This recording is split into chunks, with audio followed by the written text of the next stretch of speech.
বরিশালে আসবো আর মিষ্টির দোকানে ঢোকা হবে না, এটা আসলে আমার জন্য খুব কমই হয়। আমি পারতপক্ষে মিষ্টি পছন্দ করি, যে কারণে আমি সুযোগ পেলেই মিষ্টির দোকানে ঢুকি বরিশালে গেলে। তো একটা ছোট মিষ্টির দোকানে ঢুকলাম, তো এখানের বেশ কিছু মিষ্টি আছে। আর এই যে নিচে দইগুলো দেখছেন, এগুলো মাটির হাঁড়িতে, খুবই সুস্বাদু, বাট এটা মিষ্টি দই। আমার মিষ্টি দই পছন্দ না, আমি পার্সোনালি টক মিষ্টি দইটা বেশি পছন্দ করি।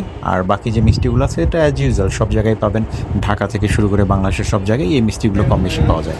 তবে এই যে যে রসমালাই ছোট বড় দুইটা সাইজে পাওয়া যায়, এটা খুব সুস্বাদু। কিন্তু সব থেকে যেটা প্রসিদ্ধ, সব থেকে যেটা সুস্বাদু, সারা পৃথিবীর বাঙালিরা যে নামটা জানে, সেটা হচ্ছে এই যে রসগোল্লা।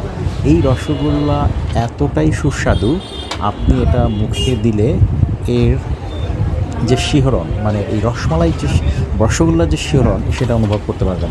এটা মুখে না নিলে কোনোভাবেই আপনি অনুভব করতে পারবেন না। তো এবার আমার খাওয়ার পালা। আমি এই দুটো রসগোল্লা নিয়েছি খাওয়ার জন্য।